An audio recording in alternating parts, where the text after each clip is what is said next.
Hello guys, kamusta kayo? So yung remote control valve namin na BG17, so yung indication niya magula, no? So yung close position niya naka-indicate open tsaka close, pero pag i-open mo siya, okay naman siya ng indication niya, no, na green.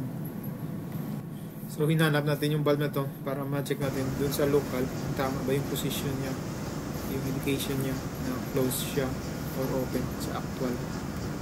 So bagong lahat, chinek muna natin yung drawing, yung indication ng limit switch niya, para at least may idea tayo kung ano ba yung position niya dapat. So dito, yung LO dapat naka-off pag open, tapos yung LS dapat naka-close, ano, and vice versa, dapat isa sa kanila close at isa sa kanila open.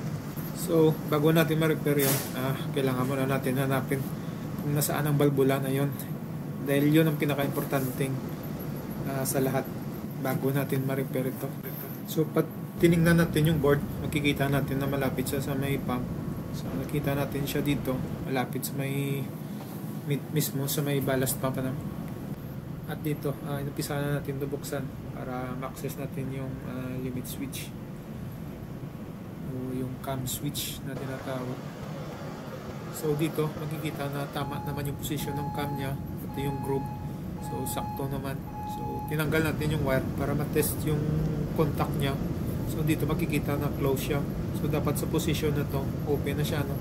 Kaya nangyari, dalawang indication dahil dalawa silang close sa ganyang position ng valve. So tinanggal natin ito para ma-test natin at saka magalaw-galaw na rin yung lever niya, no?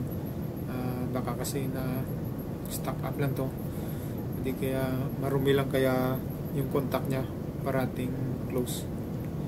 So after natin ito magalaw-galaw, di naman kasi natin ito mabuksan para malinis.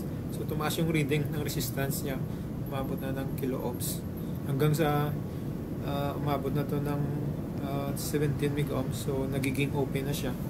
So at kinabit na natin ito at para ma-test na rin.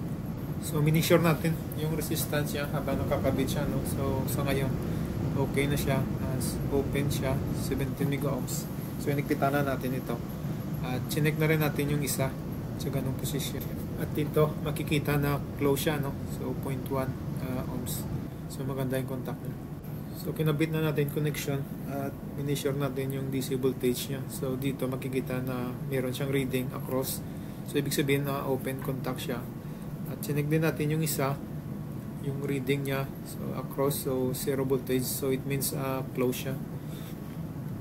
So pag may voltage kasi hindi natin magagamit yung resistance, masisira yung multimeter natin, ano. So ito yung position ng valve, so alanganin yung lugar, tapos maraming harang.